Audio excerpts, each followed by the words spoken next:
É uma alegria estar aqui nessa linda igreja mais uma vez, depois de anos, e rever aqui meus amigos, meus irmãos.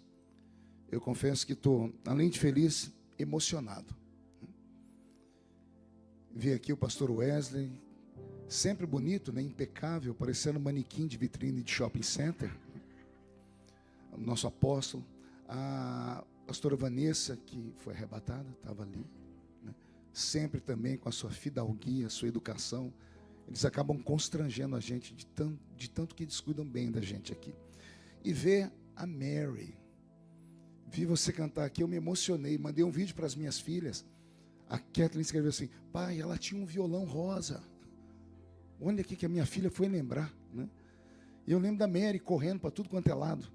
Ela enfiava a mão dentro no nariz, ela mexia com o olho aqui assim, ó. E agora ver você, uma moça, poxa, até aqui nos ajudou o senhor Wesley. Deus te abençoe, que permaneça assim. Pastor Alexandre, só ele que envelheceu da família. Eu não sei se é o casamento, o que é, né? Deus te abençoe. Alegria rever vocês aqui. E todos os irmãos que há muito tempo nós conhecemos, Deus abençoe vocês. Feliz em ver aqui o pastor William. Ele vem, essa gravata o senhor colocou em homenagem a alguma coisa? O senhor quer mandar um recado, é isso? Se o meu presidente vê o senhor, ele ia fazer uma coisa que eu não tenho coragem de fazer. O pastor William esteve conosco lá em Portugal, né? Foi nos cultos lá, foi uma benção. Obrigado por ter vindo aqui. Deus te abençoe. Abra sua Bíblia comigo. No livro dos Salmos, Salmos de número 42. Deus está aqui.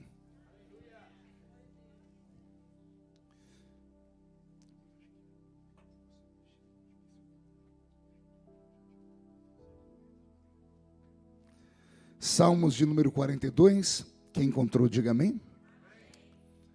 Assim como a corça suspira pelas águas tranquilas, assim a minha alma clama por ti, ó grande Deus. Eu vi só uma irmã dar glória a Deus, então vou ler de novo. Assim como a corça suspira pelas águas tranquilas, assim a minha alma suspira por ti, ó grande Deus. Feche a Bíblia, coloque no banco, na cadeira, e pegue na mão da pessoa mais perfumada do seu lado. Deve ter alguém aí, bem perfumado ainda. Isso. Aperte a mão da criatura com carinho até ela falar aleluia. Pentecostal que não faz barulho. Está com defeito de fabricação, não é? Vamos orar? Senhor, mais uma vez nós te exaltamos e te glorificamos. E nós entendemos que dentro de alguns minutos, e esta linda igreja ficará pequena para o tamanho da glória que o Senhor vai mandar do alto dos céus. Os que vieram tristes começarão a saltar de alegria. Os que vieram se arrastando não voltam para casa se arrastando. Hoje voltarão voando nas asas de um novo tempo. E antes que eu comece a revelar os seus mistérios, cerque esta igreja com a sua glória. E num raio de 5 quilômetros, onde houver um demônio alojado, eu dou a esses demônios segundos para sumirem da Inglaterra. Porque se não sumirem, serão queimados pelo poder da sua glória que aqui será derramada. Rasgue os céus sobre nós esta noite. Manda anjos de fogo descerem aqui. Que estes anjos desçam trazendo brasas de fogo nas mãos. Comecem a esparramar estas brasas entre nós. E onde houver um crente cheio do Espírito Santo, pega ele nesta noite, Jesus, e mostra o caminho da verdadeira e poderosa adoração. Fala conosco, fica conosco. É o que eu te peço agora e sempre. E toda a igreja diz. Os que podem, tomem seu assento aplaudindo a Jesus, porque Ele é bom, porque Ele é maravilhoso. Me acompanha aqui, meu escudeiro, Roberto, já está há 15 anos comigo, Wesley. Peguei para criar, né? O Roberto é uma bênção. O Roberto trabalhava com o pastor Benny Hinn, como disse o pastor Wesley. E aí ele veio para o Brasil trabalhar com o pastor Benny Ruim, que sou eu. A irmã ali atrás falou, amém. Amém não. Não pode ser tão sincera desse jeito, né? Glória a Deus. Roberto, mude a música para mim. Eu me lembro a última vez que eu preguei aqui, E a mensagem que eu preguei foi sobre Davi. E eu me lembro que a mensagem ela fez história no Brasil. Ela conseguiu ser esparramada. E eu falei sobre a vida continuar. A vida continua, mesmo depois de uma grande luta, tempestade e tragédia. E hoje o Senhor Deus trouxe ao meu coração esse salmo. Salmo também de Davi. E antes de pregar eu pedi a Deus uma confirmação. E não é que cantaram a história de Davi aqui? Falei, Deus ainda fala. Isso é um assembleiano nato. Ele espera Deus confirmar através dos louvores. Tem alguém aqui que acredita que Deus fala? Eu também acredito. Então pergunte para quem está do seu lado, trouxe lenço aí? Não? Então prepare a manga da camisa, a ponta da gravata, do vestido, porque nós vamos receber um batismo de quebrantamento aqui nessa noite. Posso ouvir mais um glória a Deus daquele tamanho?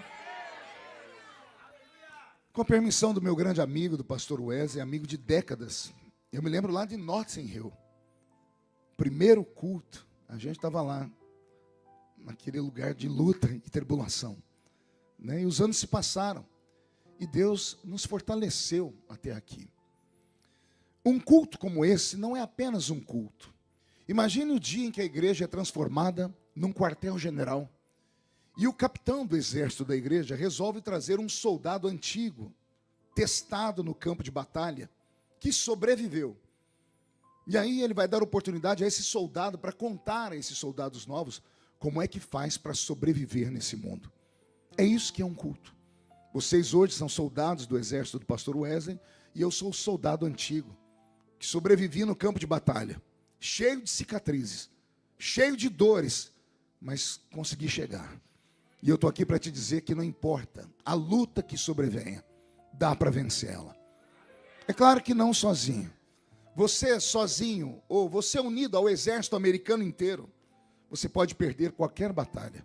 Mas se Jeová pegar na sua mão nessa noite, e vocês juntos se abraçarem, vocês são capazes de saltar qualquer muralha desta vida. E é sobre isso que eu quero falar nesta noite. Eu quero falar sobre sobrevivência. Esse salmo de Davi, pastor Wesley, mudou a minha vida há alguns anos atrás. Alguns anos atrás eu passei pelos piores momentos da minha existência, porque além de sacerdote, o Senhor me levou também para a vida pública. E um dia desses, pastor Alexandre, lendo a Bíblia, eu me comparei ao profeta Samuel. Não na unção, porque Samuel foi único, né? Mas no termo de ofício. Samuel é o único profeta do Velho Testamento, e podemos até incorporar no Novo, que teve um ministério tríplice. Ele foi sacerdote, ele foi profeta e ele foi juiz. E Jesus me deu essa mesma função. Eu sou profeta aqui nesta noite, nessa igreja. Eu sou sacerdote na igreja onde eu prego, onde eu sou pastor. E eu também sou uma espécie de juiz dentro do parlamento brasileiro. Quando eu estou presidindo uma comissão, eu sou um juiz. Fora disso, eu sou um legislador, um criador de leis. Então Deus me deu um ministério muito parecido com o dele. E confesso a vocês, não é fácil. Não é fácil ser escolhido. Pergunte por quê. Porque quem é escolhido não tem escolha. Já vai marcando aí no coração. Quem é escolhido não tem escolha. Porque as suas escolhas passam a ficar em segundo plano. Porque você foi escolhido por alguém, por uma entidade invisível, etérea, eterna, fantástica, que não erra nas escolhas. Se ele te escolheu, é porque ele vai te dar força e você vai cumprir a missão. É claro que ele não vai te obrigar. Deus não vai agarrar você pelo pescoço e falar, você tem que ser e tem que fazer. Não. Mas aquele que tem entendimento, aquele que tem sensibilidade, sabe que se Deus colocou a mão dele sobre você, não fuja. Não vale a pena. Porque se você fugir de Nínive, Jonas, tem um mar ou um peixe te aguardando. E daqui a pouco, olha você tendo que voltar para Nínive. Então, antes de sofrer, só diga assim, eis-me aqui, me dá força para caminhar. E ele vai te encher de força. Porque Deus não dá uma luta maior do que aquela que a gente pode passar. Posso ouvir uma glória a Deus por isso? A vida é feita de fases. A vida tem o tempo do sonho e tem o tempo da realização do sonho. Teve um poeta alemão chamado Arthur Schopenhauer. Ele tentou definir a vida, e a definição dele de vida é muito dolorida, porque ele diz que a vida é uma série incessante de momentos em que você tem a ânsia de ter e divide isso com o tédio de possuir. Conseguiu entender isso ou não? Para entender filósofos não é fácil. Olha o que ele diz. O que é a vida? A vida é um ciclo, uma luta intensa entre a ânsia de ter alguma coisa e o tédio de possuí-la depois. Já percebeu que a gente nunca está satisfeito com nada? Você tem uma ânsia, o seu sonho era chegar na Inglaterra. E você veio de tudo quanto é forma, você queria vir. Lembra da ansiedade? Vai dar certo, você chegou aqui. Aí você conquistou isso. E agora você tem o tédio de estar aqui. Você quer um carro, luta para tê-lo. Daqui a pouco você entedia do carro. Esse Arthur Schopenhauer era um gênio. E ele definiu muito bem a vida. A vida é assim. A vida tem um momento em que você sonha e um momento em que você concretiza o sonho. A vida é como uma pirâmide. Já viu uma pirâmide? Ela é feita de degraus. Você está aqui embaixo e o sonho de todos é atingir o topo. O que poucos sabem é que estar no topo não é fácil. Pergunte por quê? Enquanto você está aqui embaixo, você tem sonhos, você olha para cima. Enquanto você olha para cima, você sonha em alcançar. Quando você chega no topo, não tem mais para onde olhar. Aí você tem que ficar olhando para baixo, com medo de cair lá de cima. Se você cair no primeiro degrau, você se levanta.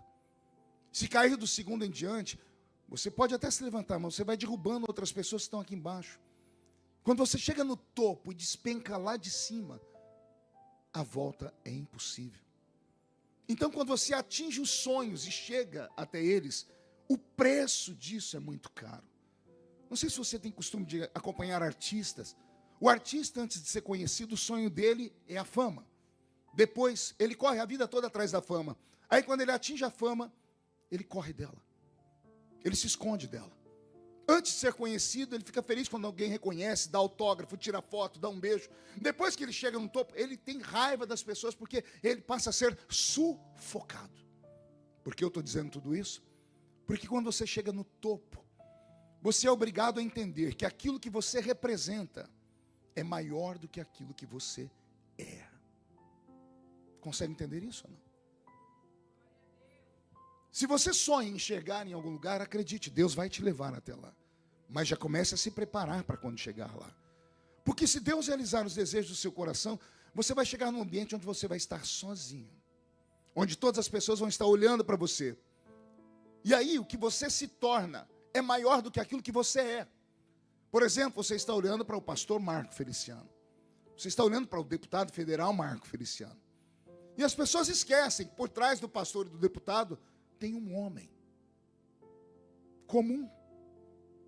Um homem que tem anseios, que tem dores, que passa por enfermidades.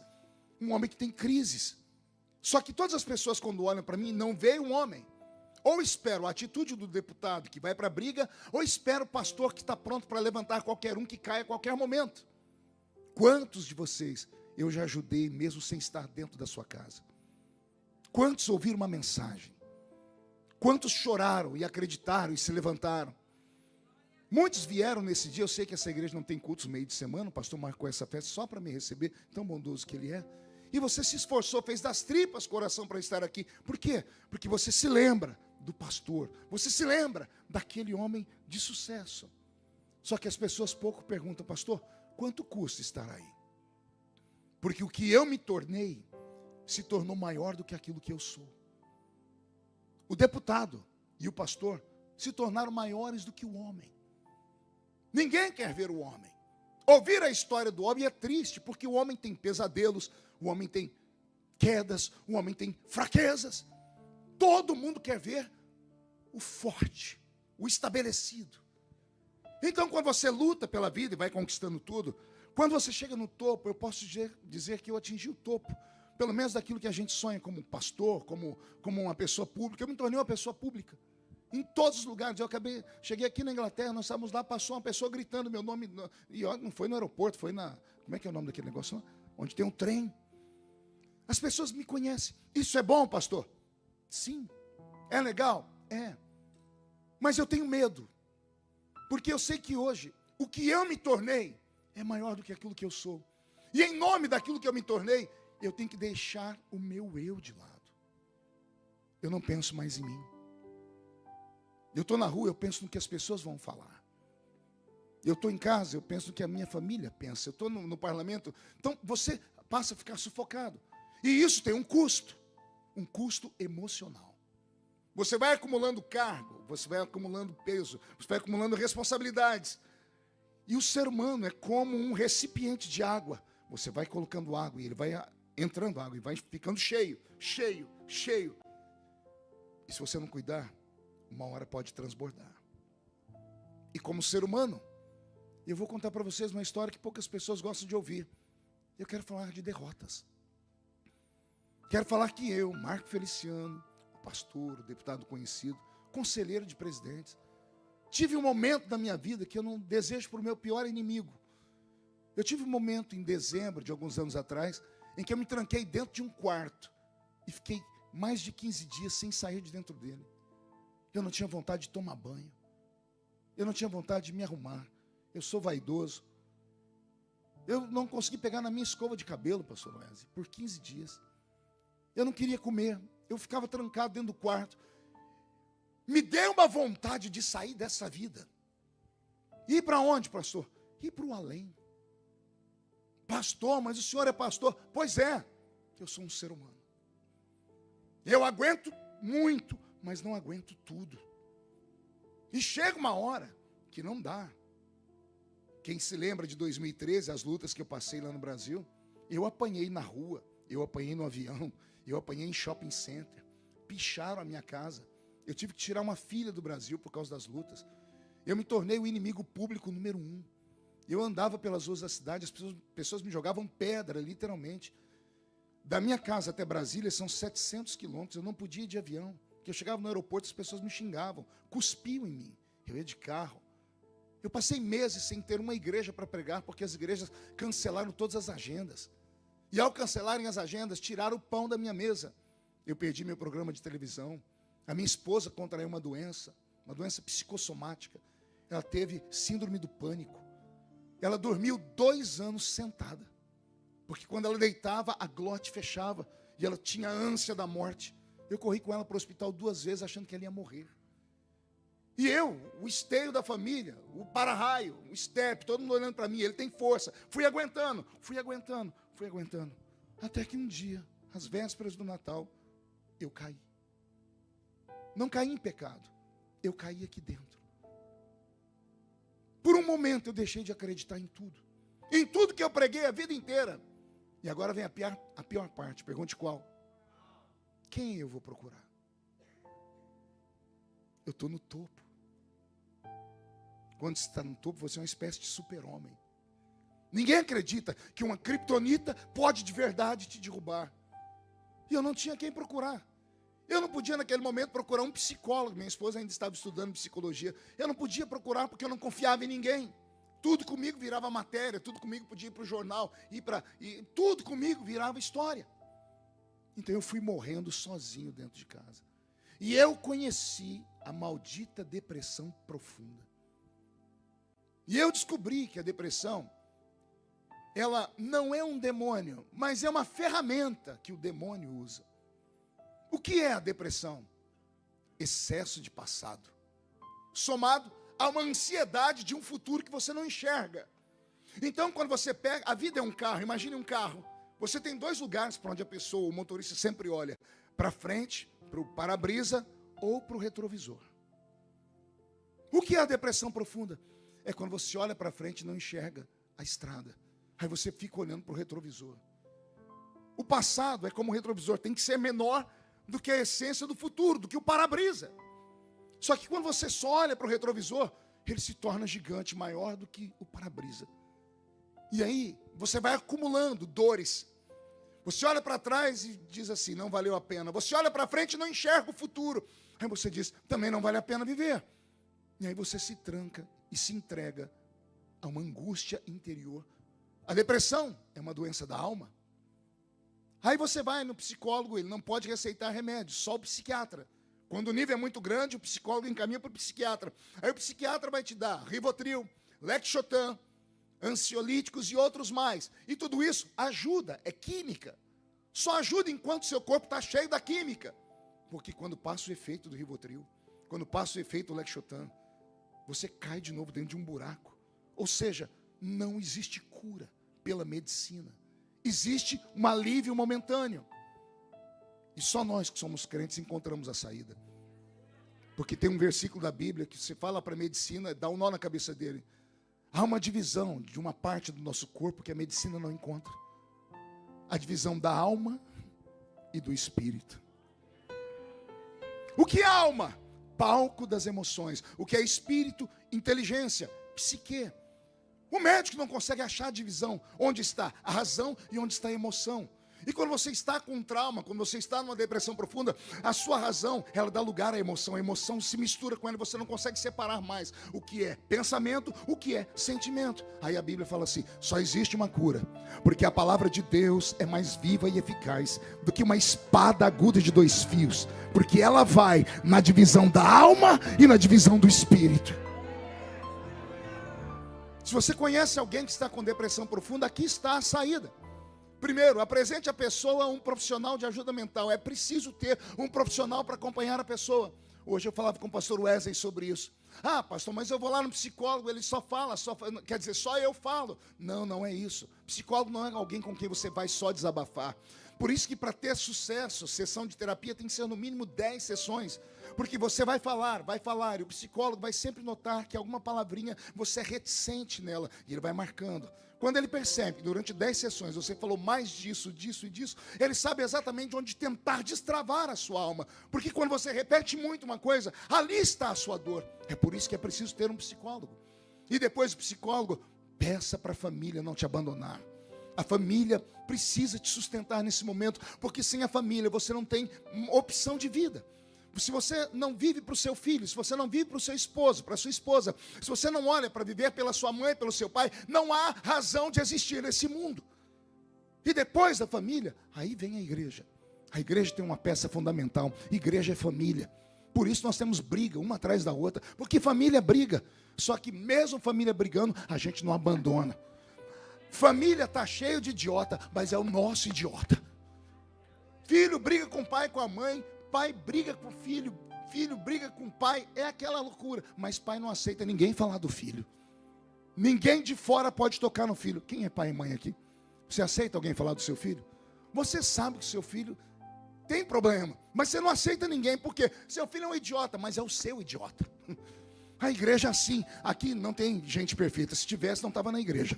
Igreja é igual curva de rio, tudo que não presta vai parando aqui dentro.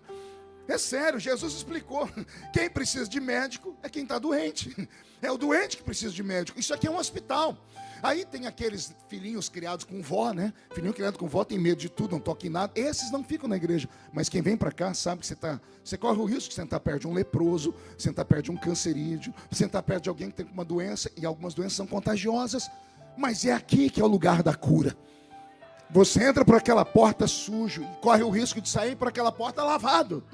Você entra caído e corre o risco de sair por aquela porta de pé. Você entra aqui dentro como um lixo. E olha que no meio do culto ele pode te transformar num luxo. Você entra aqui dentro, a sua família não acredita em você. Você sai por aquela porta, o mundo está disposto a te abraçar. Porque existe um milagre dentro dessas 4 paredes. Você pode não acreditar, mas o céu começa a se misturar com a terra. Quando alguém começa a profetizar, quer seja cantando, quer seja pregando, e os anjos vão dizendo no seu ouvido, acredita. E o Espírito Santo vai dizendo dentro de você, adora. E quando você mistura a adoração com a crença, nada te para. Pode se levantar contra você 11 mil demônios, 1000 cairá do seu lado, 10.000 cairá à sua direita, e você não será atingido. Eu posso ouvir um glória a Deus por essa palavra? Quando eu caí em depressão profunda, eu não tinha quem procurar. E eu falei para minha esposa, não conte para ninguém. Porque para mim era uma vergonha. Nem a minha igreja sabia. Na mente da igreja eles achavam que eu estava viajando. Até que você sabe que a gente não aguenta. Minha esposa não aguentou e contou para uma amiga. E essa amiga morava lá em Israel. Mora até hoje. E ela comentou com o marido dela. E o marido dela, um grande amigo, ligou para minha esposa e disse, fale para ele que eu quero dar um presente. Ela entrou no quarto com o telefone e disse, não quero falar com ninguém. Fala, não quero. Ela botou no viva voz, ele dizendo, eu quero que você venha para Israel, eu vou te dar de presente uma passagem para você e para sua família. Aí todo mundo entrou no quarto e disse, vamos, pai, vamos, é de graça. De graça até injeção na testa, né? E aí, pela família, eu fiz o sacrifício. E fui lá para Israel. Ele me hospedou num hotel chique, lá tudo é muito bonito. Só que eu não tinha vida. Meus olhos não brilhavam mais. A comida não tinha sabor. As cores não tinham beleza. O perfume não tinha cheiro.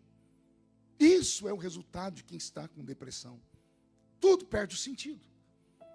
Elas insistiam para eu sair do quarto, diz, não vou sair, podem vocês, para mim tá bom, aqui dentro tá bom, já estou em Jerusalém, tá muito bom, aqui é a Terra Santa, quem sabe acontece um milagre.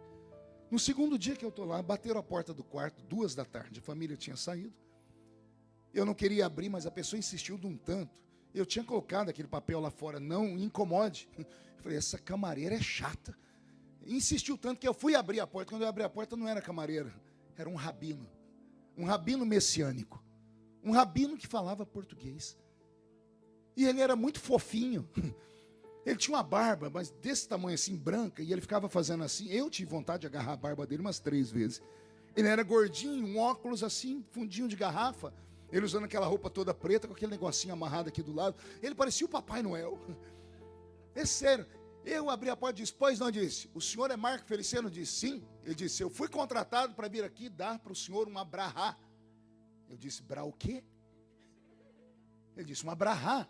Eu disse, o que é brahá? Uma oração. Eu falei, sério, sério, quem mandou? Ele pegou o nome, e quando ele era o meu amigo. Esse meu amigo é judeu. E ele falou, ele me contratou. Eu falei, contratou como? Ele me pagou $100 para eu vir aqui te abençoar. E eu preciso entrar, senão tenho que devolver o dinheiro para ele. Eu falei, tem certeza? Não dá para o senhor abençoar? Não, eu tenho que entrar. Aí foi uma loucura. Pergunte por quê. Quando eu abri a porta, eu não tinha olhado do lado esquerdo nem do lado direito, Wesley. Eu só vi o homem. Quando ele foi entrar, ele pegou a mão que estava aqui atrás da parede e a outra do lado de cá. E ele entrou com uma lata de óleo de 5 litros. De óleo de azeite. 5 litros. E do outro um saco cheio de cordinha vermelha. Eu falei, Jesus, isso é macumba. O que ele vai fazer com esse óleo? Eu falei, o que é isso? Ele, vou ungir. Eu falei, 5 litros? Ele tem que deixar tudo aqui. Meu Deus, vai acabar com a minha vida. A gente unge com uma gotinha de óleo na testa. Ele levou 5 litros de óleo. Ele falou, você me dá licença? Eu falei, fica à vontade. Ele ungiu tudo que você possa imaginar, peça por peça de roupa, minha Bíblia. Ele abriu minha bolsa, tudo que era objeto meu, da família, ele foi ungindo tudo.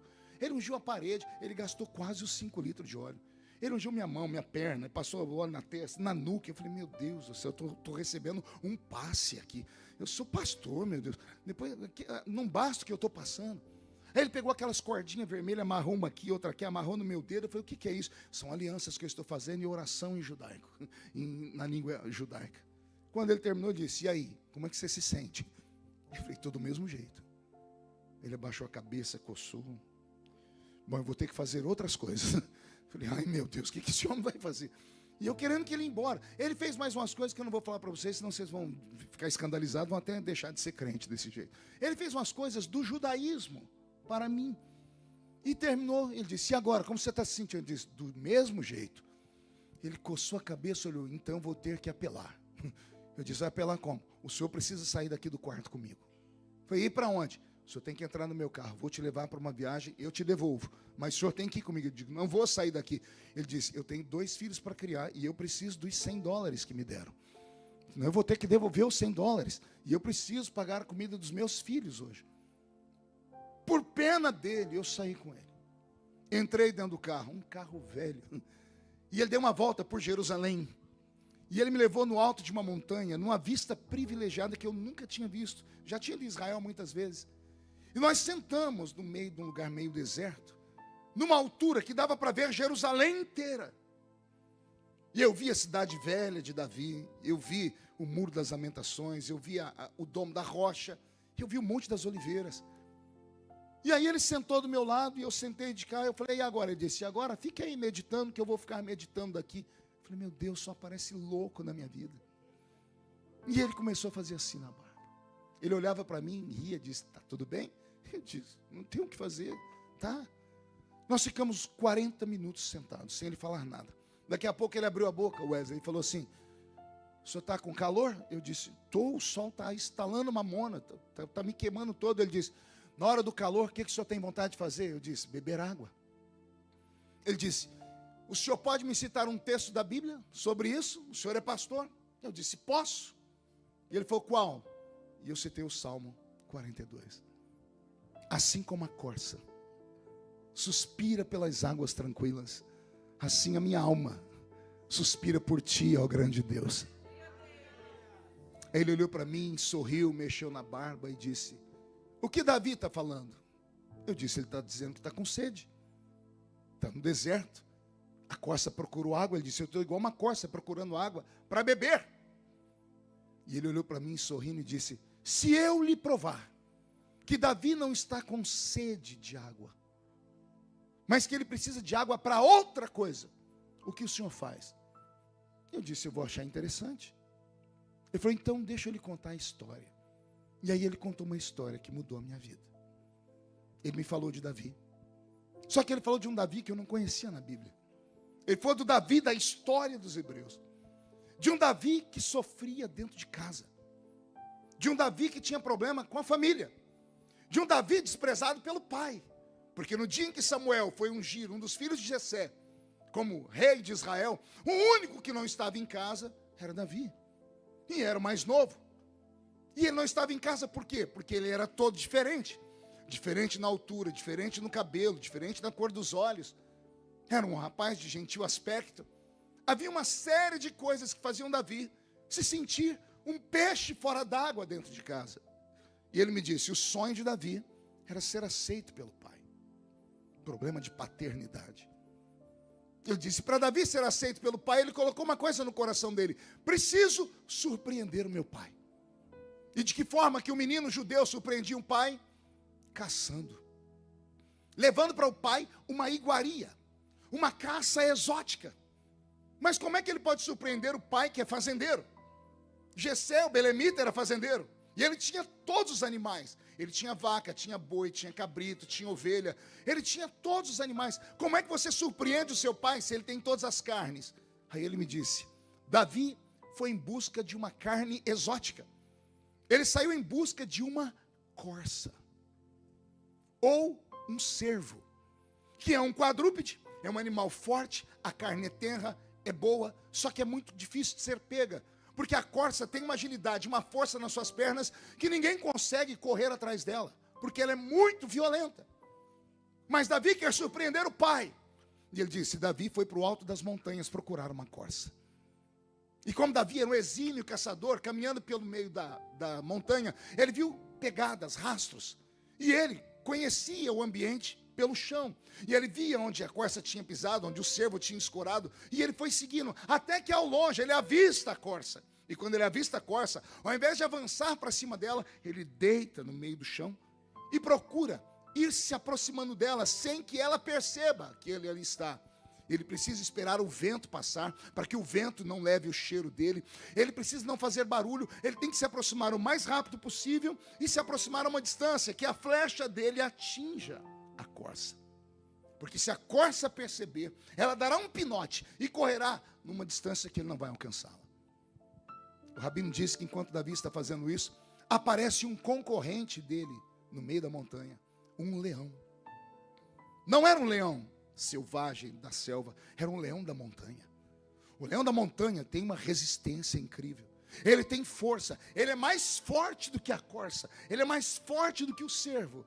Só que o cervo, a corça, é mais rápida do que o leão. Ele é mais ágil do que o leão. Só que o leão tem mais resistência do que a corça. E Davi sabe que não dá para brigar com o leão.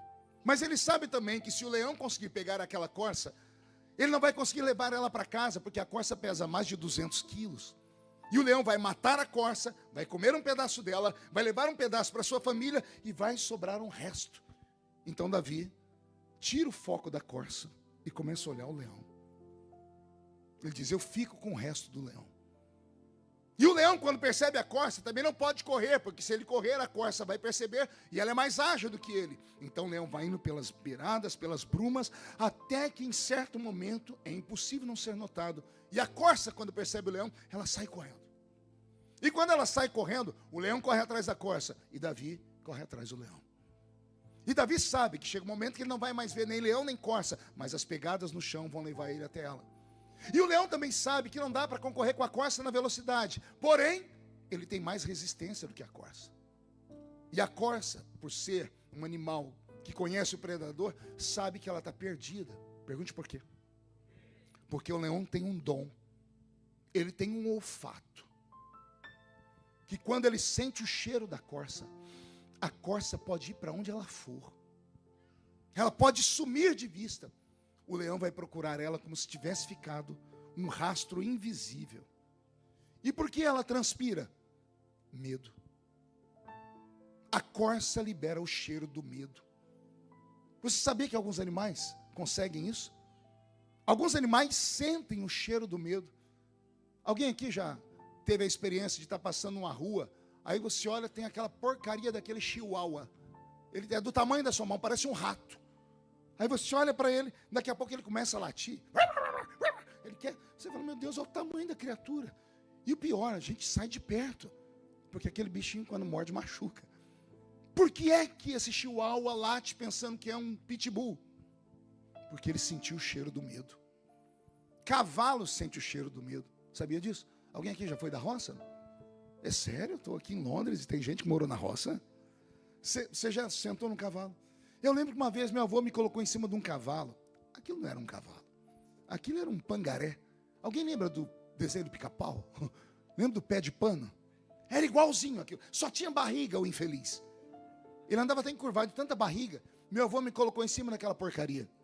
E eu sentei, meu avô falou, cuidado, falou, pode deixar, avô, eu sou peão de boiadeiro. Oh, meu Deus. Esse cavalo começou a perceber que eu fiquei com medo. Ele se sentiu um manga larga, um cavalo de raça. Ele saiu correndo e me jogou em cima de um pé de café. Eu me arrebentei todo, lá veio meu avô e disse, ê menino medroso. Eu falei, não é medo não, avô. Ele falou, até o cavalo sabe que você tem medo. Os antigos sabiam que cavalo sentia cheiro do medo. Como é que alguns animais têm isso? Todas as vezes que você fica tenso, todas as vezes que você fica ansioso, você transpira. Não só transpira, você libera uma enzima que cachorro e cavalo sentem o cheiro. A corça liberou uma enzima que o leão sentiu o cheiro. Eu chamo de cheiro do medo. A corça fugiu porque ela corria mais do que o leão. E o leão continuou no trote dele. Porque ele não precisa ver a corça. Na medida que ela corre, ela transpira e fica um rastro invisível que ninguém vê. Mas o leão sente. O rabino contou que essa história terminou na beira de um riacho.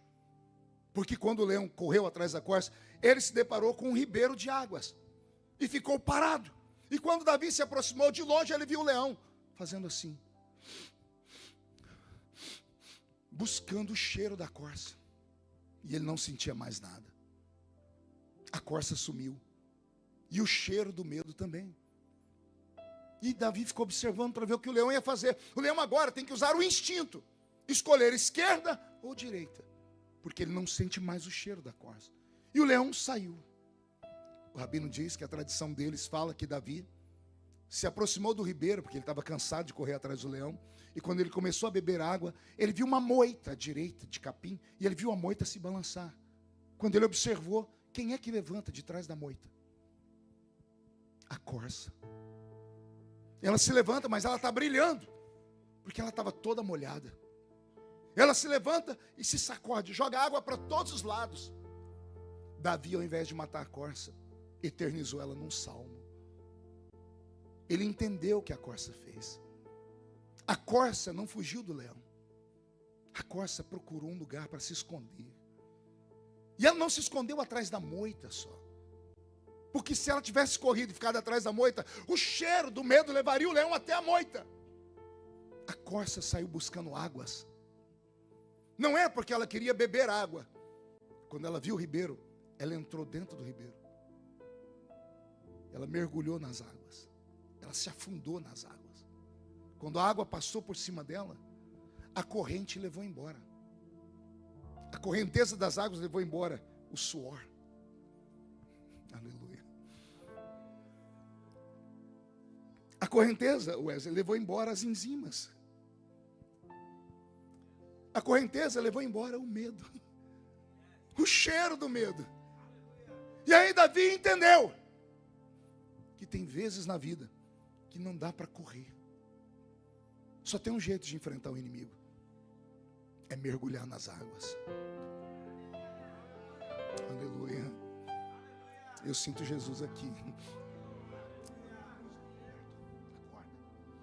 Quando eu vejo Davi, na minha imaginação, observando aquela corça que mergulhou nas águas, e ao invés de matá-la, ele eterniza ela, ele está dizendo assim: Deus, a minha vida é igual a dessa corça. Todos os dias tem um inimigo, todos os dias tem alguém tentando roubar a minha bênção, todos os dias tem alguém me julgando. Não bastasse as crises que eu passo. E tem dias que o inimigo é pesado, não dá para encarar ele. E aí não tem para onde ir, porque se eu contar com a minha força, eu vou tombar. Só tem um jeito, é procurar águas tranquilas e mergulhar nas águas. A corça não estava com sede de águas. Ela queria que o medo dela desaparecesse. Quando o Rabino me contou essa história, eu tive uma crise de choro. E ele chegou perto de mim, ele não falou mais nada, ele só me deu um abraço. Ele passou meia hora abraçado comigo e eu chorei, mas chorei copiosamente. E eu comecei a balbuciar palavras falando: Senhor, prepare um ribeiro para mim. Eu preciso mergulhar, não dou conta mais de correr. Não dou conta mais de me esconder onde eu estou me escondendo, porque todo lugar que eu vou o diabo me encontra. Todo lugar que eu vou a luta vem atrás de mim. Senhor, me prepara um ribeiro de águas. E o Senhor disse para mim: filho, eu vou preparar, mas você vai ter que mergulhar. Como assim, Senhor? Você vai ter que se esconder em mim. E eu falei: mas o que vão dizer as pessoas? Ele disse: ignore as pessoas. Porque se alguém te chamar de covarde, essas pessoas não te visitam, essas pessoas não podem te ajudar, só eu posso te ajudar. Agora você tem que parar de pensar nos outros e pense na sua vida. É hora de você se salvar, é hora de você cuidar das suas feridas, é hora de você entender que tem hora na vida que não dá para ajudar todo mundo. Aí eu me lembrei dos meus velhos pais dizendo: eu prefiro ser um herói morto do que um covarde vivo. E o Espírito Santo falando para mim: isso aí é frase de efeito de filme de faroeste. É melhor ser um covarde vivo do que um herói morto, porque você não é sozinho. A sua queda implica na queda da sua família inteira. Uma desgraça na sua vida implica na desgraça de todos aqueles que acreditam em você. Então não dá para ser herói toda hora. Tem horas que Deus tem que pintar a gente com uma tinta invisível e nos tornar invisível aos olhos do diabo. Eu estava no hotel orando e o Senhor falou comigo: é isso que eu quero fazer nessa noite. Eu vou transformar a de Londres num ribeiro de águas vivas.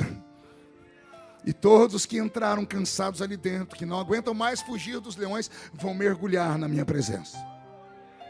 Anote que eu vou te dizer agora: quando esse culto terminar e você sair por aquela porta, o diabo vai te procurar e não vai te achar mais.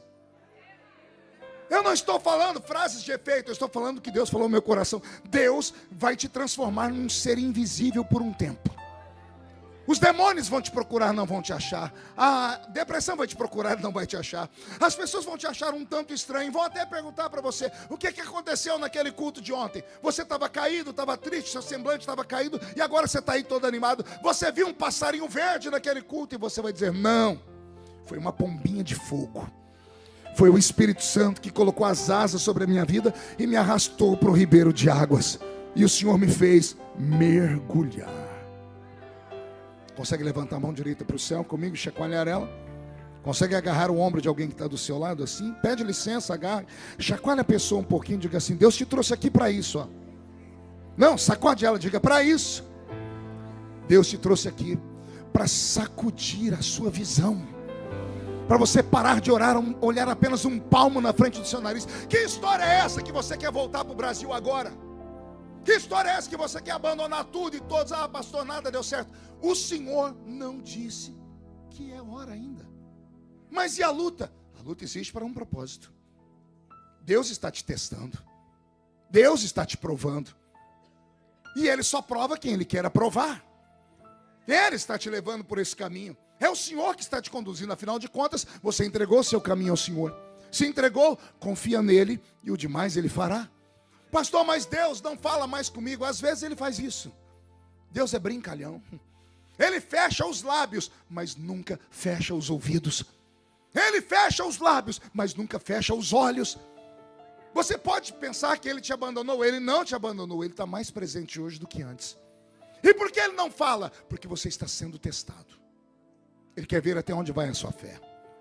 Ele quer ver se você vai aguentar o tranco. Ele quer ver se você vai ter coragem nessa noite levantar, olhar para o mundo e dizer assim: não me interessa se eu perdi minha saúde, se eu perdi minha família, se eu perdi meu emprego, se eu perdi minha casa. O que me importa é que eu ainda tenho um caquinho de telha na mão. E eu posso levantar ele e gritar: eu sei que o meu Redentor vive e em breve se levantará sobre a terra para me socorrer. Eu estou sentindo Jesus aqui. Eu sinto a presença dele. Calma, vai dar tudo certo. Só dá tempo ao tempo. O que eu faço, pastor? Mergulho. Eu era menino, pastor Wesley. Fundo. Tinha menos pessoas, porque ninguém sabia nadar direito. Eu disse: é ali que eu vou. Eu sabia nadar. Eu pulei na piscina. Foi um momento de alegria. Mas quando eu ficava aqui na flor da água, era um inferno. Molecada, um agarrando o cabelo do outro, dando tapa, nariz escorrendo. Era aquela coisa do demônio. Aí o que eu fazia? Prendia o fôlego, ia lá para o fundo da piscina. Eu mergulhei. Na época de criança, tinha uma série chamada O Homem do Fundo do Mar. Alguém é dessa época? Ah, tem um ali que me salvou. Você ia falar: só eu. Vai falar que você nunca viu também, Wesley. Você tem a minha idade, poxa. O Homem do Fundo do Mar era o Mark. Ele nadava assim, ó, com o corpo.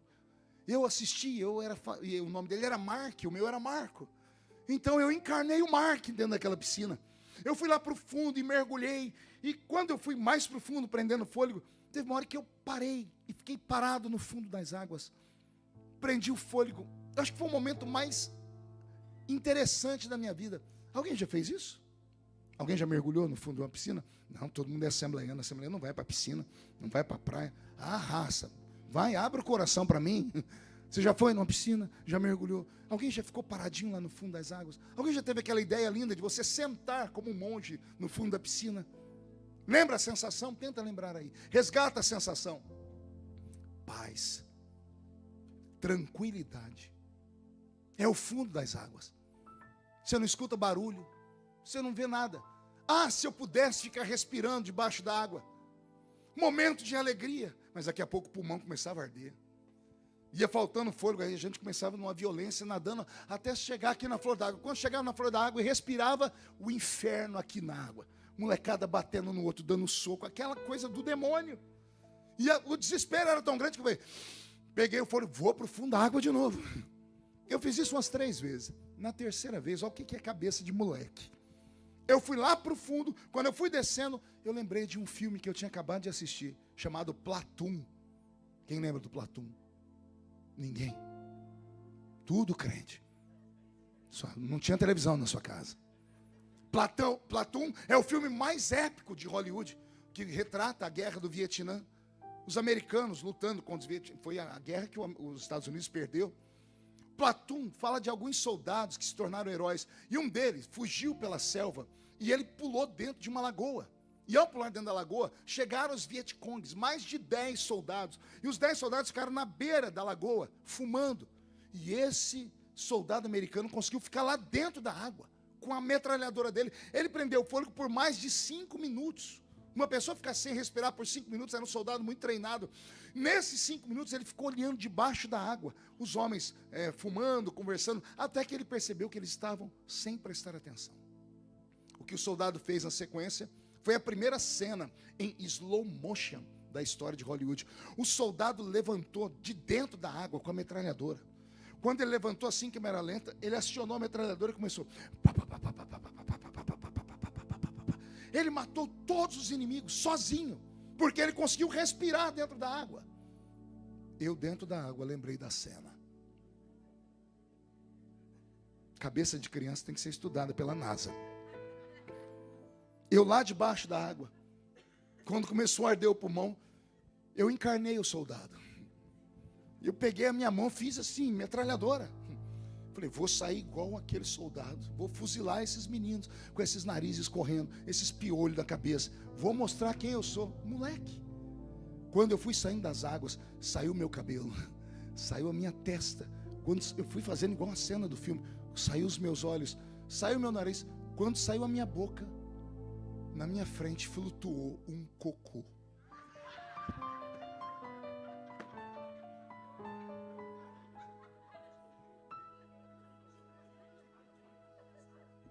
Imagine vocês, eu debaixo da água, quando saio, um cocô desse tamanho. Tinha uns caroços de feijão nele. Ele estava dissolvendo. Eu quero que você sinta a angústia que eu senti. Quando eu vi aquele inferno, eu só tive outra opção. Pergunte qual? Mergulhei de novo. Eu fiz isso de propósito. Queria ver vocês rirem. Mas essa é a sentença que Deus me deu para vocês. Mergulha. Quando aqui em cima está tudo fedendo, quando aqui em cima só tem coisa podre, não dá para enfrentar. Mergulha. Se esconde. Não queira encarar o que você está encarando sozinho, porque tem luta que não dá para vencer assim. Você acredita que tem gente que está aqui dentro, mas não consegue se ligar ao culto ainda? Pergunte por quê. Estão atormentados pelo telefone. É chantagem? É extorsão? O que é que estão fazendo com você? Porque você veio aqui em busca de um milagre, não está aguentando mais. Você está aqui dentro, olha para o celular e a pessoa diz, vou acabar com a sua família. Vou acabar com o seu ministério. Vou acabar com tudo que você tem. Jesus me trouxe aqui para te dizer, se acalma. Não, pastor, mas eu abri a brecha. Eu fui o culpado, eu fui a culpada. Parabéns, descobriu que é um ser humano. Você achava que era um anjo. Você achava que era uma pessoa perfeita, que nunca ia errar, que nunca ia cair, que nunca ia passar pelo vento que você está passando. Com toda a sua fraqueza, podendo estar em qualquer lugar, você veio aqui. Já que veio aqui, mergulha. O que eu faço, pastor? Troca o número do seu telefone, compra outro chip, desliga o seu Instagram, dá um tempo dessa porcaria desse Facebook. Para de olhar o que as pessoas falam de você. Quem fala de você não paga as suas contas, não te visita quando você precisa. Para de dar atenção para as pessoas. As pessoas são más por natureza. Vivemos num mundo onde todo mundo quer tomar o lugar de todo mundo. Querem acabar com a sua família, querem acabar com você. Assim diz o Senhor, ninguém põe um ponto final na história que eu ainda estou escrevendo. Não, vou falar de novo, meu corpo arrepiou até a nuca. Alguém está recebendo esta palavra. O Senhor te trouxe hoje aqui para te dizer, eu cuido de você. Cuide-se de si mesmo também. Pare de ouvir os outros. Entrega a tua vida na minha mão, deixa eu cuidar dela. Mergulha na minha presença, se esconde por um momento. Se encha de adoração, se encha de louvor. Esquece por um momento os seus problemas. Pare de pensar que você é o centro do universo. Ele é o centro do nosso culto. Ele sabe o que você precisa, mas parece que você não sabe o que Deus precisa. Ele sabe que você está sofrendo, Ele sabe que você está angustiado, mas Ele te trouxe aqui para ver se você sabe o que Ele precisa. E o que é que Deus precisa, pastor? Ele precisa ouvir a sua voz. Ele precisa ver a sua mão erguida para o céu. Ele precisa ver você em pé, batendo um pezinho no chão. Ele precisa ver você rodar. Ele precisa ver você adorar numa coreografia pentecostal. Você não pode ficar aqui dentro e se entregar a uma depressão profunda. A depressão profunda tem dois amigos que não se separam dela nunca: desespero e solidão. O desespero não é um sentimento, é um demônio. Assim como a solidão também. Ele se materializa na vida de alguém que está em desespero profundo, em tristeza profunda, em angústia profunda, em mágoa profunda. Se alojam na sua cabeça. Lembra o que eu disse? Não é demônio, mas é uma ferramenta do demônio. E aí, quando você está caído por dentro, dois demônios da magia negra se aproximam de você. No Brasil eles têm apelido: Maria Mulambo e Exu Caveira. Maria Mulambo, espírito de sujeira. Toda pessoa depressiva perde a vontade de se cuidar. A senhora tem 20 anos, está com cara de 60. O senhor tem 20 anos, está com cara de 200. Não se cuida mais, não cuida mais da sua roupa, não passa mais uma maquiagem, perdeu a vontade de viver. Sabe qual é o próximo passo? Você se trancar num quarto e morrer lá dentro. Com todo respeito, você está na Inglaterra, é lindo esse país, todo mundo quer vir para cá, mas é o país que carrega nas costas o maior número de suicídio do mundo. O maior nível de suicídio de adolescentes do mundo está aqui nesse país. Por quê? A ânsia de ter e o tédio de possuir. E detalhe, eles não têm a quem procurar na hora da angústia, porque não acreditam mais em Deus. Mas eu estou pregando para um povo que acredita. Você tem onde se apegar. Por isso você veio aqui. E você pode não acreditar. O culto começou em Londres, mas nós não estamos mais em Londres. Já estamos nas regiões celestiais. E os anjos estão trabalhando, estão descendo até você com bandejas. O Senhor está colocando na sua frente o que você precisa. Agora você não está colocando diante dele o que ele precisa. Ele precisa ouvir a sua voz. Reage. Reage, enfia a mão dentro do seu coração e arranca essa mágoa. Joga ela no chão e diz: depois a gente conversa. Agora eu preciso adorar a Deus. Não, você não entendeu ainda. Chega de ficar me olhando com essa cara feia, parecendo que veio batizado num pote de vinagre para o culto. Chega de ficar o culto inteiro olhando a gente com esse olho seco, parecendo olho de sapo que morreu no dia de enchente. Achou que eu não ia falar, né? Não adianta vir para cá numa igreja pentecostal e ficar com essa boca travada, essa boca de aço, essa língua de ferro e esse queixo de concreto. Se tem um lugar onde a gente vence no grito, é aqui dentro. Se você não pode gritar lá no meio da rua porque o seu vizinho é um muçulmano que não te aceita, se você não pode andar pelas ruas porque te prendem, aqui é o seu lugar de liberdade. Aqui você pode pular, gritar, correr, se jogar debaixo desse banco, agarrar o diabo pelo chifre, esfregar a cara dele no chão, chutar ele para o limbo do inferno. O que não pode é ficar paralisado. O que não pode é achar que tudo acabou. Não acabou. Eu repito, não acabou. Eu estou tomado pelo Espírito Santo e vou profetizar. Eu libero no mundo espiritual da sua casa e da sua família um decreto. O decreto é esse: chega! Ponto final. O tempo da derrota acabou. O tempo de chorar terminou. Para cada dia de humilhação nessa terra, haverá dupla honra sobre a sua vida. A glória da última casa será maior do que a glória da primeira. E se alguém acredita nisso agora, não grita não. Dá um berro de glória a Deus aqui dentro, por favor.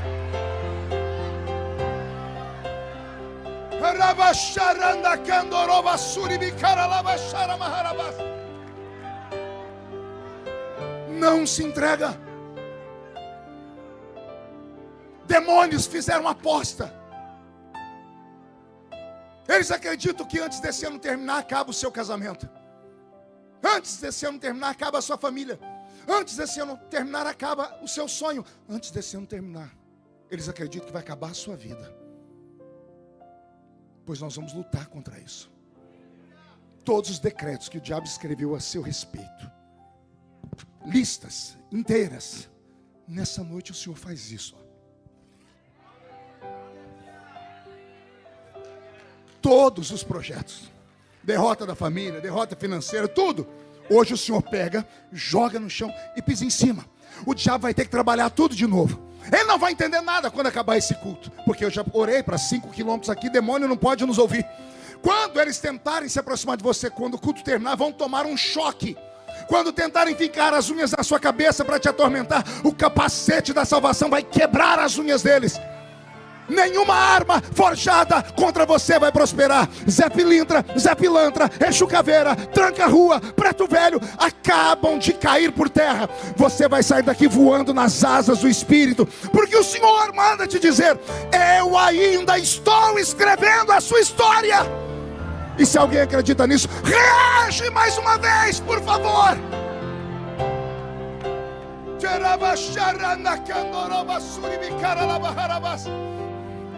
Estou sentindo Jesus aqui.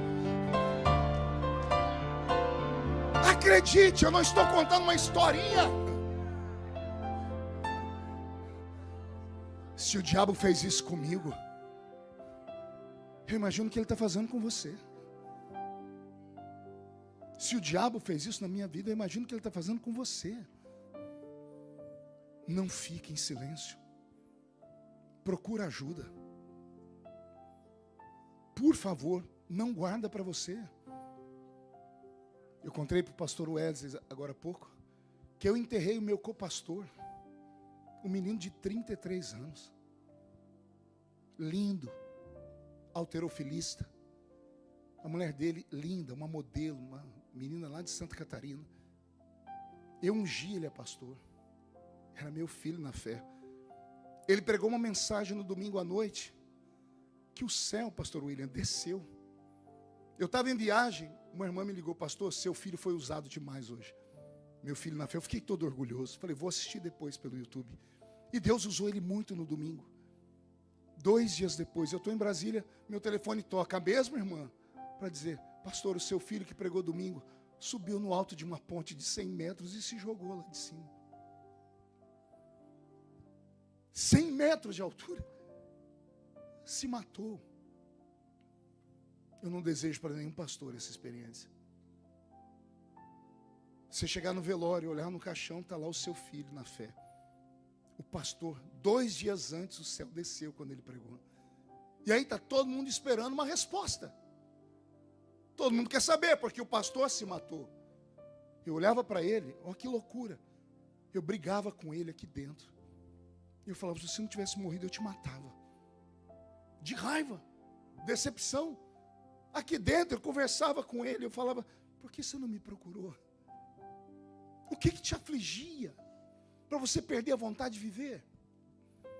Qual era a vergonha que você não queria que ninguém soubesse? Eu olhava do lado da filha dele de 10 aninhos. O que fala para uma menina dessa? Como é que ela fica firme na presença de Deus depois de saber que o pai pastor tirou a sua vida? Não dá para brincar com isso, gente. E parece que eu estou contando história de louco, né? Até 10, 15 anos atrás não tinha histórias de pastores se suicidando. De 15 anos para cá, os crentes começaram a se matar. Eles preferem sair da vida do que encarar a vida. Nossas crianças no Brasil, não sei aqui, estão se cortando, se mutilando.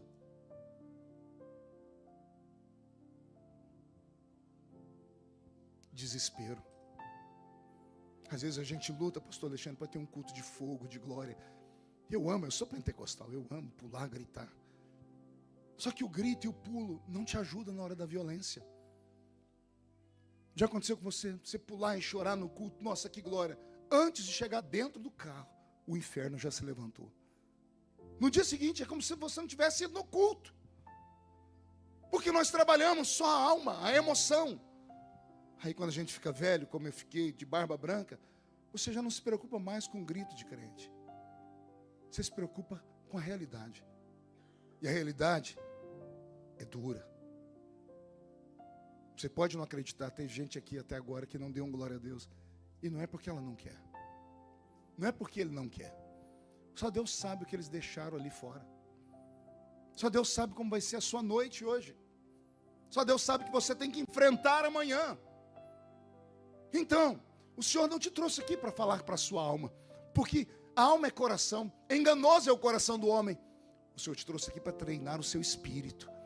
Porque o seu espírito é a sua inteligência. É a sua parte divina. E o Senhor está mandando te dizer: respira. Porque as janelas da inteligência do seu cérebro vão se abrir. Deus vai te dar uma estratégia. Não deixa o diabo te cegar ao ponto de falar para você: só tem um caminho, a morte. A morte não é uma opção. Não para quem tem uma promessa. Eu olho para vocês e eu sinto no coração que todos têm uma promessa. Vou falar de novo. Eu não estou pregando para um povo que veio aqui porque não tem uma coisa melhor para fazer. Eu estou pregando para quem tem promessas de Deus. Quem tem uma promessa de Deus aqui ainda? Então luta por ela. Agarra ela com unhas e dentes. Fale para o diabo: não, na minha vida não, na minha família não, na minha história não, no meu casamento não. Briga pela sua família. Transforme o seu quarto num quarto de guerra. Vai para as armas espirituais. Se na inteligência não deu certo, vai para o jejum. Vai para a oração, pega a Bíblia, leia a Bíblia. Na hora do almoço, faz um voto. Vai para dentro do banheiro, transforma o vaso sanitário num altar. Fecha a tampa do banheiro e guerreia. Luta pelo seu filho, luta pelo seu esposo, luta pela sua esposa. Não deixa o diabo nessa terra arrastar ele. Já arrastou muitos. A sua família não será a próxima. Eu vou falar o que eu sinto no Espírito. O Senhor vai te exaltar. Então não é conversa fiada, eu não preciso disso. Eu já tenho 50 anos de idade, eu estou falando que o meu Espírito está recebendo. Deus vai te exaltar. Você está a um passo de receber o milagre. É por isso que o diabo intensificou a luta, é por isso que o desespero aumentou, é por isso que a mágoa aumentou. Aí o Senhor me trouxe hoje aqui para te dizer: calma, respira, prende o fôlego e mergulha. Se esconde. Já já as coisas vão melhorar. Eu saí daquela montanha renovado. Minha família chegou no quarto, minhas filhas falaram: pai, o que aconteceu? Foi porque o seu rosto está brilhando. Eu falei: Jesus me curou. Não precisou de Rivotril, nem de Lexotan. Só precisei entender que temos um rio para onde correr. Há um rio de águas vivas aqui. Há um rio de águas vivas quando você canta, Mary. Há um rio de águas vivas quando o senhor canta, pastor Wesley. Quando o senhor canta, pastor Alexandre. Quando o coral cantou, rios de água começaram a correr aqui dentro. Pastor, por que eu ainda estou assim? Você não mergulhou. Aí o cheiro do medo atrai o diabo. A ansiedade, a angústia. Deixa eu te contar uma coisa sobre Deus. Ele não promete te livrar do fogo. Ele promete te livrar no fogo. Não é do fogo, é dentro dele. Lembra de Ananias, Misael e Azarias? Apelidos Sadraque, Mesaque e Abednego. Você já se colocou no lugar deles? Ó rei, fique tu sabendo que o Deus a quem servimos pode nos livrar dessa fornalha. Mas ainda que Ele não nos livre, nós não nos curvaremos diante da sua estátua. Isso é herói, amém? Você acredita mesmo que eles foram para a fornalha sem medo? Vai, fica no meio deles. Está chegando perto do fogo. A Bíblia diz que antes de chegarem perto da fornalha, o fogo lambeu os soldados que estavam carregando eles. Deus te livra no fogo, mas Ele não te livra do medo. Ele não te livra da angústia, da ansiedade. Você tem que saber lidar com isso. Você tem que lançar sobre Ele a sua ansiedade. Lançai sobre Ele a vossa ansiedade. É muito difícil, mas é possível. É você saber que na sua vida tem um dono. Ou você é um indigente? Você caiu da mudança? Não, você tem um nome escrito no livro da vida. Você tem um pai. E o seu pai te trouxe hoje à noite só para te dizer: essa campanha vai marcar a sua vida. Porque não será apenas promessas que você vai chegar, que você vai ganhar, que você vai conquistar. Não são coisas materiais a promessa dessa noite. A promessa dessa noite é muito mais forte. É aquilo que o dinheiro não pode comprar. É você receber um ânimo aqui dentro. Você vai dormir de um jeito e quando acordar amanhã não se assusta não. Vai acordar com a fome de leão. Aquele pão com manteiga vai ter gosto de lasanha. Aquele perfuminho ralé que sobrou lá na sua casa do Avon, você vai achar que é um perfume da Yves Saint Laurent. Aquela roupinha rota, a senhora vai ver a beleza dela como nunca antes viu. O senhor, quando olhar para o espelho, vai dar uma melhorada nesse tupete aí, vai arrancar essas barbas, essas penugens no rosto aí. A senhora vai tratar desses pés de galinha. É sério, vai começar uma dieta. Ou para engordar ou para emagrecer. É sério, ânimo. Você é a imagem e semelhança de Deus. Uma vez eu falei nesse púlpito aqui que a vida é uma roda gigante. Mas depois da violência que eu passei, eu descobri que não é. A vida é uma montanha russa.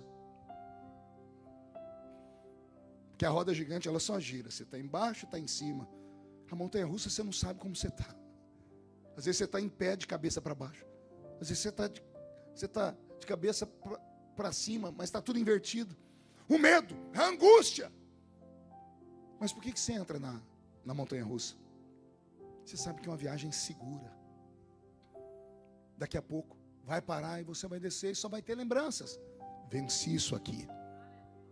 Vai dar certo. Deus vai te levantar. Sua família vai sentir orgulho de você. Deus vai te dar tanto nessa terra que você vai suprir suas necessidades, vai ajudar os seus ainda. Recebe essa palavra? Vou dizer de novo, Deus vai te honrar tanto nessa terra. Que Ele vai te dar tanto, mais tanto, mais tanto, que você vai repartir com os amigos, com a família, vai sobrar até para repartir com os seus inimigos. Como assim, pastor? Os seus inimigos precisam saber que Deus te honrou nessa terra. E os caluniadores, esses terão que viver também.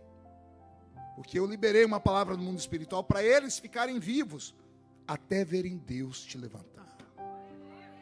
Vou falar de novo. Os seus inimigos estão proibidos de morrer. Nem que seja uma cadeira de rodas, nem que seja deitado num leito, antes de fecharem os olhos, vão ser obrigados a falar: eu tentei e não virou nada, porque ela e ele venceram. São xodós de Deus. Você é querido pelos céus. Você é igual Davi. Davi é um homem segundo o coração de Deus. Quando eu leio o Salmo 139, no final da vida, Davi dizendo assim: tu me sondas e me conheces, desde que eu era pequeno e sem forma, né? Sim, Davi. Aí lá no Salmo, no versículo 16, Davi diz assim: todos os meus dias estavam escritos no seu livro, antes dos dias existirem. Quer entender o que o velho está falando? Já estava tudo escrito, né, Deus? Uhum. O senhor já sabia de tudo? Uhum. O senhor sabia do gigante? E de Batseba? Também. O senhor sabia de tudo, Davi. E você precisava enfrentar tudo isso. Você tinha que ter experiência. Eu estava com você em todos os momentos. Você não tem como fugir do que Deus preparou para você. E eu termino como comecei. Quem foi escolhido não tem escolha. Força. Não recua, não volta para trás. É daqui para frente. E quem viver verá. O que, pastor? O dia da sua honra. Há um tempo de se esconder, mas vai chegar a hora que Deus vai te levantar e todo mundo vai ter que te ver. Quem olhou falou: mas meu Deus, estava morto. E alguém vai dizer: não, estava não, só estava escondido. Era um elemento surpresa. Vai chegar a hora de Deus te exaltar nessa terra.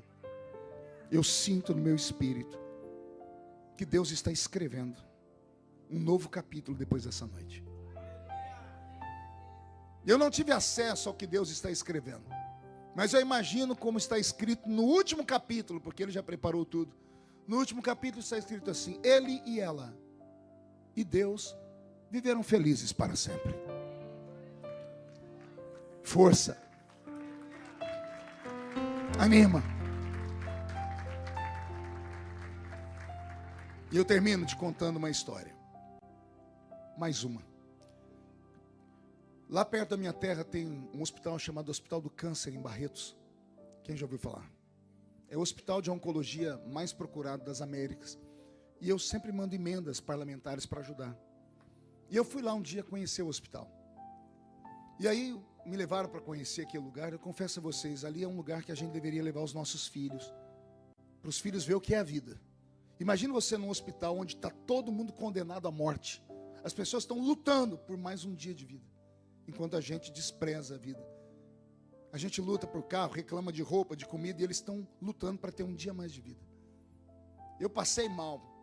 Aí a pessoa que me levou disse: eu queria mostrar para o senhor aqui uma parte da pediatria. Eu disse: não, isso não. Criança morrendo? Não, mas é que nós criamos um método paliativo de tratamento, o senhor precisa ir lá para conhecer. Está funcionando? Tá. Eu falei: então eu quero conhecer. Quando eu cheguei lá na pediatria, um corredor, uma sala à esquerda e uma sala à direita. A sala da esquerda tinha na porta um cartaz de uma enfermeira fazendo assim, ó. É normal em todo hospital. Embaixo a frase: o seu silêncio é uma prece. Porque no hospital você não pode gritar, fazer barulho. O médico entrou. Quando ele entrou, aquele quarto todo branco, um monte de criancinha careca, algumas ainda fazendo lá o tratamento de radioterapia, quimioterapia, outras deitadas nos berços, tomando soro. A única cor que tinha lá dentro era branco e prata. E eu senti o cheiro da morte naquele lugar. Eu fui passando mal, falei, doutor, me tira daqui, me tira daqui. Ele disse, tá bom, deputado, nós já vamos sair. Saímos. Aí do lado de cá, falou, agora eu vou levar o senhor na outra pediatra. Eu falei, não quero entrar. Ele falou, não, o senhor precisa entrar porque aqui está o tratamento paliativo. Ali é o tratamento normal. Quando eu olhei para a porta, já notei que não tinha a placa da enfermeira, fazendo silêncio. Ele mexeu na porta e disse, deputado, não se escandaliza, tá? Ele enfiou a mão no bolso, Wesley, e pegou o nariz de palhaço. O que esse homem está aprontando? De roupa branca e botou o nariz de palhaço. Ele abriu a porta e se jogou no chão. Eu achei que ele tinha tropeçado. Eu fui tentar pegar ele. Ele saiu rolando. Eu falei, meu Deus, o que deu aqui? Quando ele começou a rolar, a molecada, tomando soro, aleluia, fazendo os tratamentos, começaram a ficar em pé no berço, pulando. As criancinhas começaram a gritar. As enfermeiras lá dentro enfiaram a mão debaixo da cama, pegaram uma zabumba, uma sanfona e começaram a fazer barulho. Eu olhei, o quarto não era branco, era tudo colorido. E essas crianças pularam. Elas também estavam morrendo, mas essas crianças fizeram barulho e alegria. Eu me envolvi com elas, brinquei com elas, entendi o que ele estava fazendo, comecei a fazer palhaçada também. Eu me perdi naquele quarto. Quando a gente saiu, ele tirou o nariz de palhaço e disse, gostou, pastor? Eu falei, do quê? Do nosso tratamento paliativo. Eu falei, mas o senhor não me mostrou remédio? Ele disse, não é remédio, pastor, é alegria. É grito, é vontade de viver.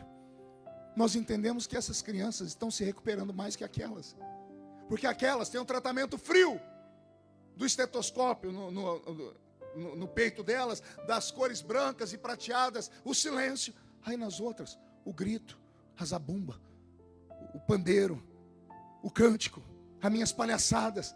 As criancinhas têm vontade de viver. E eu falei, o que acontece? Ele diz, nós não explicamos ainda, não temos a explicação científica. Porque o câncer é uma célula morta no corpo. Não é para te assustar. Todos nós temos. Nós temos trilhões de células no corpo. Trilhões. Basta uma célula morta. E o que acontece com essa célula morta? Ela pode ser startada. Um gatilho. E a célula morta pode criar força. Quem lembra da loja da Daslu, lá em São Paulo? Alguém lembra? Do episódio da Daslu? Era a meca das mulheres ricas de São Paulo. Todas as marcas famosas estavam lá. As mulheres iam lá e compravam. A dona da Daslu, quando foi desmascarada, que era tudo fake que tinha lá dentro, ela foi presa. 1 ano e meio depois, ela deu um depoimento na Folha Ilustrada da Folha de São Paulo. Eu estava lendo. E ela contou que ela contraiu um câncer. Aí ela explicou o motivo. Ela disse, o médico falou que o meu câncer era devido à tristeza, mágoa, angústia. Como eu fiquei sozinha, envergonhada, ele disse que isso startou o câncer. Aí o médico disse, o câncer, pastor, é uma célula morta. E quando ele aparece, ele vai mandando uma mensagem para as outras células. Eu cheguei e vou matar todas vocês. E as células se calam, porque a pessoa se alimenta da dor. Ela vive em autocomiseração. A pessoa tem pena dela mesma. A pessoa olha para o espelho e chora de si mesma. Fica dizendo, você não vai, você não consegue, está tudo errado. Só tem palavra negativa na boca. Ele disse, nós descobrimos que quando uma criança começa a gritar, as células que estavam perto da célula cancerígena começam a falar com a célula morta. Nós queremos viver. E elas começam a sufocar o câncer. As células começam a mandar uma mensagem, queremos viver. E a célula cancerígena, ela vai retroagindo. Por que existe cura em igreja evangélica? Quantos testemunhos nós já ouvimos falar de pessoas que são curadas na igreja? Por quê? Porque dentro da igreja a pessoa escuta, Jesus vai te curar. O nome dele é Jeová Rafa. Vamos fazer uma campanha. E a pessoa se agarra naquilo. As células recebem um despertamento assim, vamos viver. E elas vão e sufocam o câncer. Daqui a pouco tem uma pessoa curada. Aí a medicina não explica. O que é que eu quero dizer com isso? Seja mais alegre no culto. Isso aqui não é uma reunião da maçonaria. Não é uma reunião do Rotary Club, do Lions Club. Isso aqui não é o Palácio de Buckingham. Aqui é uma Assembleia de Deus. A assembleiano só funciona na base do grito. Ah, pastor, eu não gosto do grito. A porta da rua é serventia da casa. Vai para uma igreja gelada. Aqui não. Aqui nós acreditamos. Aqui a gente grita, a gente pula, a gente agarra o diabo pelo chifre. Aqui nós vamos vencer. Vai haver um milagre na sua vida depois dessa noite. Alguém acredita nisso? Então reage pelo amor de Deus. Reage pelo amor de Deus. Isso, é disso que eu estou falando. Seu corpo não se arrepiou agora? Tem barulho de espadas aqui em cima, anjos e demônios. Eu já sei de quem é a vitória. A vitória é sua, a vitória é da sua família. Então reage, anima-te, anima-te. Feche seus olhos. Obrigado, Jesus.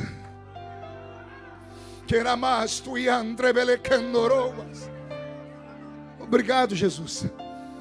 Feche seus olhos. Eu quero orar com um grupo de pessoas aqui nessa noite. Eu não sei se você vai ter coragem de atender o meu convite, mas eu vou ter coragem de te convidar. Eu queria orar aqui na frente desse altar. Só com quem não está aguentando mais. Como assim, pastor? Você entendeu o que eu falei? Feche os olhos, por favor, para você não constranger as pessoas que querem vir. Me deixa orar com você. Vem. Pode vir chorando mesmo. Aqui é a casa do Pai.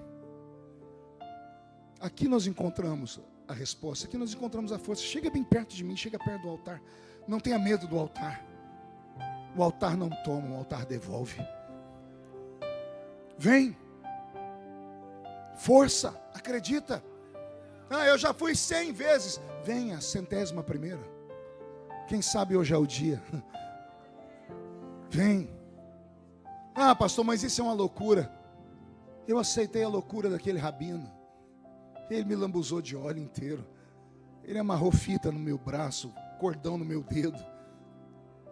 E depois eu fui com ele para o meio do mato orar. Vem. Escapa-te por tua vida. Não faz essa loucura que está na sua cabeça. O Senhor está te dando uma chance nessa noite. Vem. Tira esse peso dos seus pés. Tira o orgulho do peito. Vem. Vem. Dá uma chance. Tenta. Pastor, mas eu sou obreiro, pastor. E daí? Você é um ser humano. Pastor, mas não tem mais nem menos. Vem. Deixa o céu te cercar nessa noite. Vem. Fecha os olhos.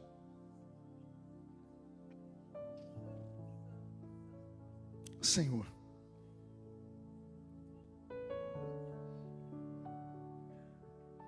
eu só consigo te chamar de Senhor nessa noite, Pai.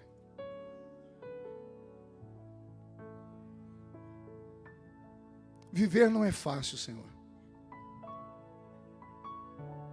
Viver é uma aventura, meu Pai.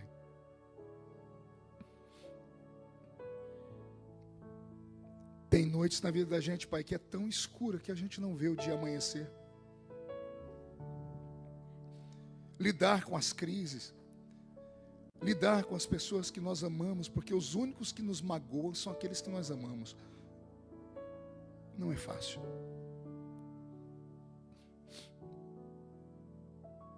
Ajuda a gente, Pai. Ajuda a tua filha. Quem está orando, Senhor, é um velho pregador. Em outro tempo eu estava gritando, colocando a mão na cabeça deles com palavras de efeito. Hoje não, Senhor, hoje eu oro com lágrimas nos olhos. Porque eu sei o que é se sentir abandonado. Eu sei o que é olhar no fundo do túnel, Deus, e não enxergar uma saída. A gente não tem onde se apegar, a não ser em Ti, Senhor. Sua filha está sozinha nessa terra. O seu filho está sozinho nessa terra. Eles lutam dia após dia. São humilhados nessa terra por serem imigrantes. São humilhados nessa terra por serem brasileiros. E mesmo assim eles estão lutando. São pisados por aqueles que deveriam estender a mão. São abandonados no meio do caminho. A única A oportunidade que tem de sentir alguma coisa de bom e fé é aqui dentro deste lugar. Por isso eu imploro a sua presença. Vem aqui, Senhor. Eu sei que o Senhor pode fazer isso. Eu sei que o Senhor está sentado no alto e sublime trono, cercado pelos seus anjos. Mas em tempos de crise o Senhor sai do trono. O Senhor foi no caminho de Damasco falar com Paulo. O Senhor levou Pedro num arrebatamento de sentidos.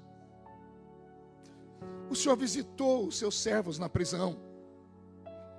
Venha aqui agora, Senhor. Não nos deixa sozinhos. Estende as suas asas nesta noite. Abrace os seus filhos nessa noite. E socorre. Porque sozinho a gente não dá conta. De olhos fechados eu vou fazer um segundo convite. Eu queria que você que já passou por luta e violência nessa vida, viesse aqui na frente me ajudar. Ajudar o quê, pastor? Eu preciso que você abrace uma dessas pessoas aqui. O que eu vou falar para ela? Nada. Só vai abraçar. Pode vir? Pode me ajudar? Isso chama-se misericórdia. Porque tudo que as pessoas precisam na vida, às vezes, é só um abraço. Isso, vem, me ajuda. Isso.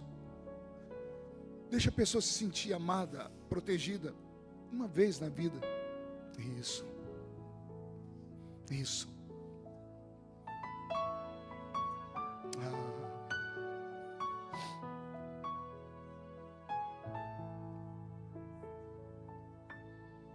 Tá chorando porque se você tem um Deus que cuida de você e jamais te esqueceu, Ele sabe de tudo que você está passando e mandou te dizer que Ele está cuidando. Lembra de onde você veio e aonde você chegou. Lembra de todos os livramentos que você já passou. Nem era pra você estar aqui, mas Deus falou assim: esse aí vou levantar. E onde colocar as mãos eu vou abençoar. Canta comigo, igreja. Não chores. Quem cuida de você não dorme. Oh, glória. Levanta. Tem muita gente que te ama. Deus mandou te dizer que vai acontecer. Deus mandou te falar que tudo vai passar. Ei, não chores. Quem cuida de você não dorme. Recebe esta palavra. Levanta. Tem muita gente que te ama. Deus mandou te dizer que vai acontecer. Deus mandou te falar que tudo vai passar. Para terminar, de olhos fechados, ainda levante a mão direita para o céu e diga comigo, em nome de Jesus. Mais alto, diga, em nome de Jesus.